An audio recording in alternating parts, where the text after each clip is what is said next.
Convinced? Hogwash, say opponents, or perhaps I should say Hogwarts, because stand by, Harry Potter fans, you may spot some famous faces on board as we whiz on to the film made by Warwickshire's Jerry Marshall. Well, he's the chair of a coalition of groups determined to derail High Speed 2. HS2 costs an arm and a leg, and it's not all it's cracked up to be. I'm not alone. Around the country, groups, business people and MPs across the political spectrum have been outspoken in their criticism. In Europe, high-speed rail lines are closing or going bankrupt. The high-speed line in Kent costs the taxpayer billions and is only attracting a third of the passengers they originally predicted. I'm a businessman and I can see that the case for this just doesn't stack up. It's a total white elephant and there are much better alternatives. The problem is HS2 doesn't do what it says on the tin for most Midlands travellers. High speed isn't high speed if your door-to-door journey time is slower. Now you can get from Coventry to London in under an hour, but if the new high-speed rail plans go ahead, it'll take longer.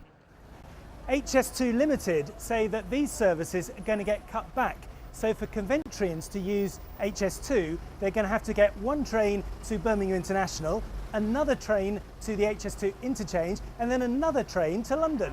What's the sense in that? But Coventry's not the only problem. And for those arriving here at the proposed HS2 station in Curzon Street, if you want to go somewhere else in the region, you've got to take yourself and all your luggage off to New Street.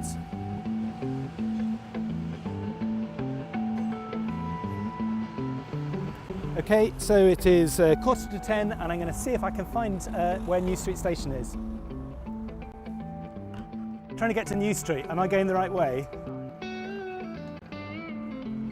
So finally, here we are at New Street station.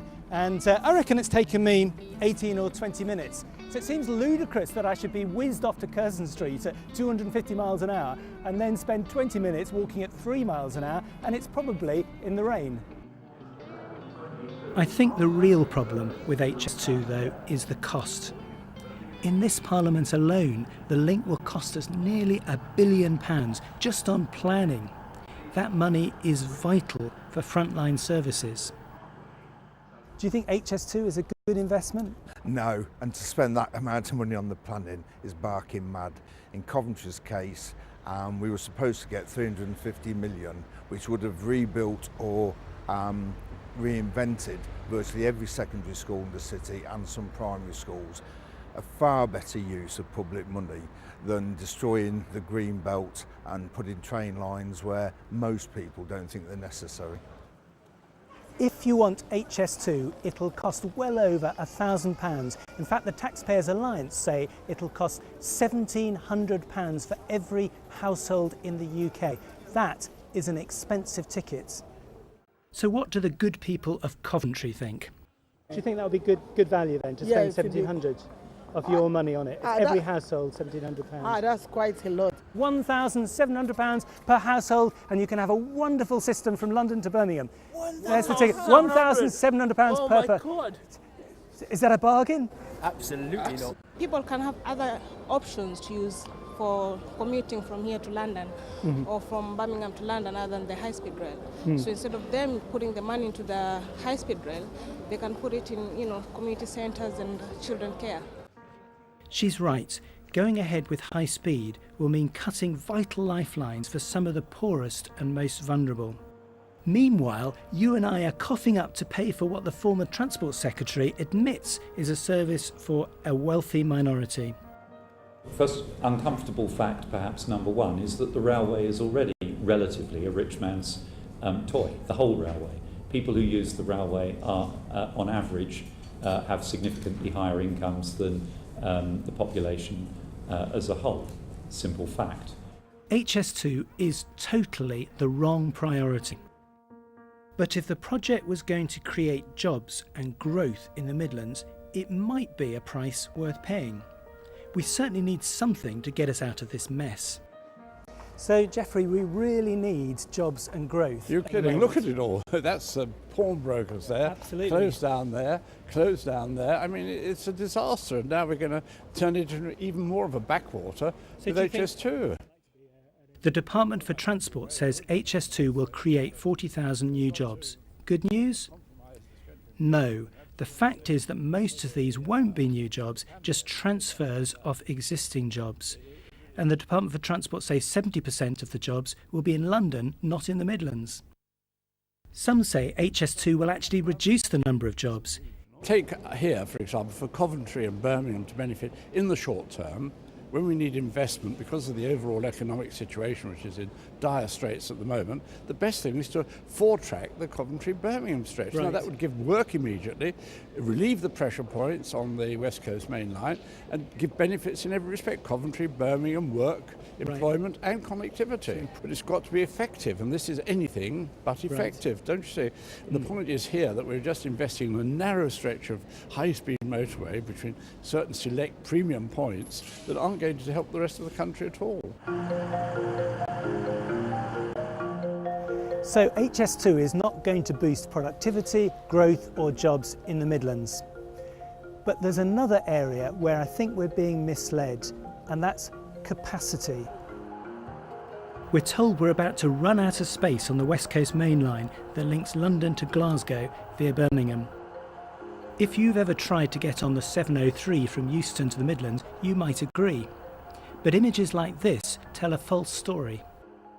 There's a capacity problem at some times of day. For example, the trains after 7 o'clock in the evening are packed to the gunwales, but that's not to do with fundamental capacity, it's to do with fares. It's the time when the off-peak fares become available. So earlier in the evening, actually probably when people would more prefer to travel, the trains are by no means full, because at that time, as Philip Hammond, the previous Secretary of State, said, the fares are eye-wateringly expensive. We don't need a whole new line just to improve the existing one. Simply increasing the number of standard class carriages from 5 to 9 doubles the number of seats. And we can treble the number of seats if we sort out 4 or 5 bottlenecks. Simple. The demand that government forecast to support HS2 can be met on the existing route without building a new railway. And I think there are better things to do with the money. HS2 will be a disaster for the nation's finances, but there is another massive cost. 51 ancient woodlands, wildlife and areas of outstanding natural beauty would all be lost, all set to be ploughed up by this flawed scheme. We need efficient transport systems, but not at the expense of the environment.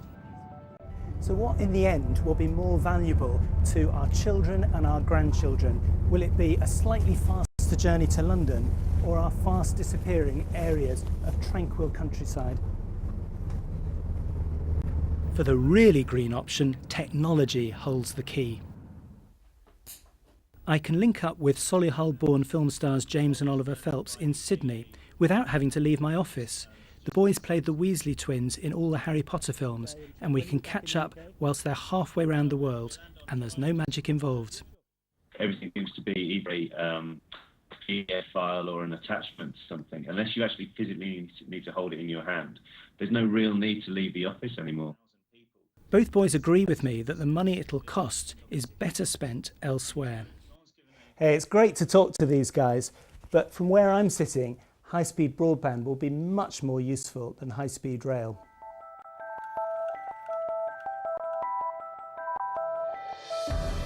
We need to be much more visionary than squandering billions on a souped-up version of Victorian technology. With no capacity crunch for decades, we've got time to sort out the real rail priorities and get the next stage right. So ask yourself this: do you want the government to spend £1,700 of your money on a single rail line with a dodgy business case, or could the money be better spent? Write your MP and ask them to kill this turkey before Christmas.